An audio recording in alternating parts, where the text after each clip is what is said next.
Friends, അപ്പോൾ ഇനി നമുക്കൊരു ഓറിയോ സിസോ റോൾ ഉണ്ടാക്കാം കേട്ടോ. ഇത് ഞങ്ങൾക്ക് ചെറുതായിട്ടൊന്ന് പാളി പോയി, വേറൊരു പ്രശ്നമില്ല, ഇത്തിരി പാല് കൂടിയിട്ടുള്ളൂ, പക്ഷെ ഞങ്ങൾ തിന്നണം കേട്ടോ. അതിന് മാത്രം വലിയ പ്രശ്നമൊന്നുമില്ല. ഇനി അതിനായിട്ട് നമ്മൾ ഓറിയോ എടുക്കണം. ഞാനിവിടെ 10 രൂപയുടെ 3 ഓറിയോ ആണ് എടുത്തത്.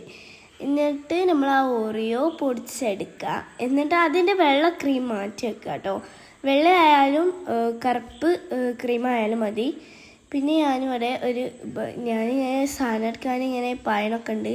പിന്നെ ഇത്തിരി പാലൊഴിച്ച് കൊടുത്തിട്ട് ഇളക്കാൻ പറ്റുള്ളൂ കേട്ടോ. ഞാൻ ഇവിടെ ഒരു ആവേശത്തിൻ്റെ പുറത്ത് കുറേ പാലൊറ്റടിക്കടെ ഒഴിച്ച്. പിന്നെ ഓരോരോ സാധനം എടുക്കാൻ അതിൻ്റെ അടുക്ക് ഇങ്ങനെ മണ്ടണമൊക്കെ ഉണ്ട് കേട്ടോ. കണ്ടോ, ഇവിടെയാണ് എനിക്ക് പ്രശ്നം വന്നത്. ഞാൻ കുറേ പാലെടുത്തവിടെ ഒഴിച്ചിട്ട് അങ്ങനെ മിക്സ് ചെയ്ത്. നിങ്ങൾ ഇത്തിരി പാലെടുത്തിട്ട് ഇങ്ങനെ മിക്സ് ചെയ്ത് കൊടുക്കുക. അല്ലെങ്കിൽ ഇന്ന പോലെ ആയാൽ കുളമുള്ള സാധ്യത ഒക്കെ കൂടുതലാണ് കേട്ടോ.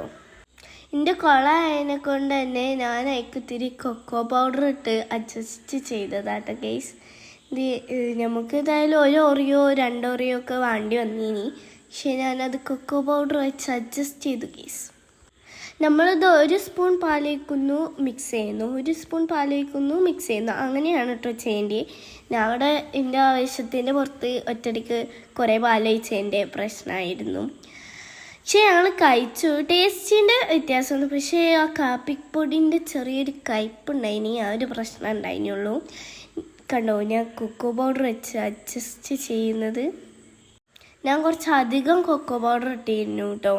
അതാണ് എനിക്ക് ആ ഒരു കഴിച്ചൽ തോന്നിയത്. ചെറിയ വാക്കുകളുടെ തെറ്റുണ്ട്, അതൊന്നും നിങ്ങൾ നോക്കണ്ട. ഞാൻ ഇനി ഇത് മിക്സ് ചെയ്തിട്ട് ഞാൻ മാറ്റി വെച്ച് അതിൻ്റെ ഇടയ്ക്ക് പിന്നെ ഭയണമൊക്കെ ഉണ്ട് കേട്ടോ.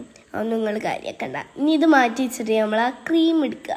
എന്നിട്ട് അതിലേക്ക് ഒത്തിരി പാലൊഴിച്ചിട്ട് നമ്മൾ മിക്സ് ചെയ്യുക. അതിൽ ഞാൻ ഇത്തിരി പാൽ വെച്ചിട്ടുള്ളൂ, ഇത്തിരി ബാക്കി ഉണ്ടായിരുന്നുള്ളൂ. മറ്റേക്ക് ഒന്നായിട്ട് കമത്തിയല്ലേ നമ്മൾ ആലോചിക്കണം. അത് പോട്ടെ. ഇനി നമുക്ക് ഈ ക്രീമിൻ്റെ കാര്യത്തേക്ക് എടുക്കാം. ഇത് നല്ലോണം മിക്സ് ചെയ്യുക. സ്പൂണിനോട് ഇളക്കിയിട്ടൊന്നും ആവില്ല, അതുകൊണ്ട് ഞാൻ ഇതിൻ്റെ കൈയായത് അങ്ങോട്ട് എടുത്ത്. ഇനി നമ്മൾ ഇത് ഒരു ബട്ടർ പേപ്പർ എടുക്കുക. ഇനി ആ ബട്ടർ പേപ്പർക്ക് നമ്മൾ ഇത് നമ്മൾ നേരത്തെ ഉണ്ടാക്കി വെച്ച ആ ഓറിയോൻ്റെ സാധനം ഇടുക. അതിന് മുമ്പ് കൈമേ ആവാതെക്കാൻ കുറച്ച് വെളിച്ചെണ്ണ പറ്റിയോളി, അത് നല്ലതാണ്. പിന്നെ ഞാൻ അത് നല്ലോണം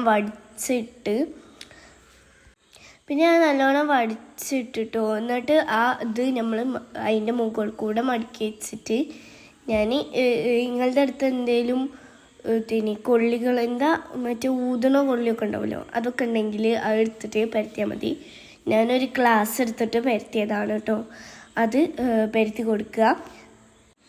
ഇത് ശരിക്കാണെങ്കിൽ ഒരു ചപ്പാത്തി മാവിൻ്റെ രീതിക്കാട്ടോ കിട്ടുക. എന്നിട്ട് അത് അതിൻ്റെ ഉള്ളിലേക്ക് നമ്മൾ ഉണ്ടാക്കി വെച്ച ക്രീം ഇതാക്കിയിട്ട്, എന്നിട്ട് ശരിക്കും ഇത് ചപ്പാത്തി മാവിൻ്റെ പോലെ ഇട്ടോ വരിക. എന്നിട്ട് അതിൻ്റെ ഉള്ളിൽ ക്രീം നമ്മൾ ഉണ്ടാക്കി വെച്ച ആ ക്രീം തേച്ച് കൊടുത്താൽ മതി. എൻ്റെ താല് കൊള്ളായിന് 1 വെച്ചാൽ 3 എന്നല്ലേ. അപ്പോൾ ശരി കേട്ടോ, ബൈ.